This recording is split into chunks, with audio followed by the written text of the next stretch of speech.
Bonsoir Jean-Rémy Baudot. La question du soir, c'est combien faut-il pour gagner, pour être considéré comme riche? Eh bien, il y a un sondage qui a été publié aujourd'hui et qui donne le chiffre de 6 000 euros. 6 000 euros par mois, c'est ce que les Français pensent, interrogés par BVA. À quel revenu une personne est-elle riche? 6 000 euros disent les Français. Un chiffre qui progresse parce que le même sondage avait été fait en 2006. À l'époque, c'était 4 500 euros.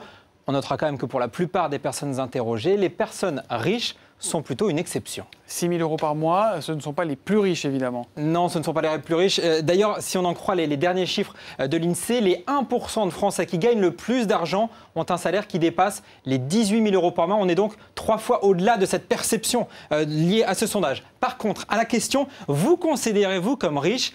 Vous voyez qu'à 88%, les gens répondent non, pas du tout ou plutôt non. Ils ne sont que 8% à répondre « oui, je me sens plutôt riche ». Alors Jean-Rémy, il y a le salaire, c'est une chose évidemment, mais il y a aussi le patrimoine et ça aussi, ça compte énormément. Et la perception aussi a changé, c'est ça qui est intéressant de voir. Et cette perception, elle a augmenté pour la richesse concernant le patrimoine. Je vous propose d'écouter l'analyse du patron de BVA, Gaël Sliman. Le ticket d'entrée pour la richesse en termes de patrimoine aux yeux des Français, c'est 1 million d'euros. Évidemment, ce qui est passé par là, c'est la hausse du prix de l'immobilier qui fait que désormais... Effet richesse. Eh bien voilà, il y a un effet richesse, le fameux agriculteur de l'île de Ré qu'on a souvent évoqué sans doute.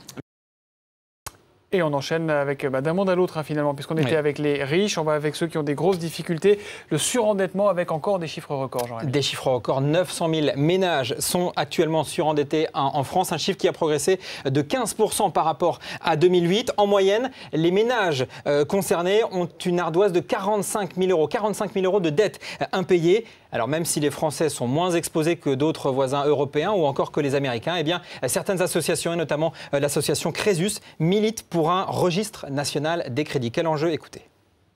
Éviter qu'aujourd'hui on ait ce jeu de tartuffe où lorsque la personne est surendettée, elle a souscrit 7 ou 8 crédits, l'établissement financier ou bancaire dit « je ne savais pas ». Donc c'est une question de transparence. Une transparence adoptée en tout cas par exemple en Belgique. Et là-bas, le taux d'endettement, de surendettement est tombé à 15 000 euros par foyer. On est donc 3 fois moins qu'en France. L'écho en plus. L'écho en bref. On commence par Renault qui prend du retard dans son programme électrique pour des raisons techniques.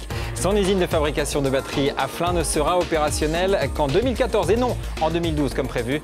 Un nouveau revers pour Renault alors qu'on a par ailleurs appris que l'État n'investira pas dans cette usine. Le Fonds stratégique d'investissement avait prévu d'injecter 125 millions d'euros dans ce projet.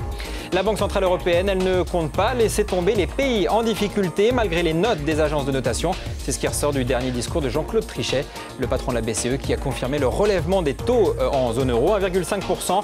À noter que l'impact devrait être limité sur les taux des prêts immobiliers.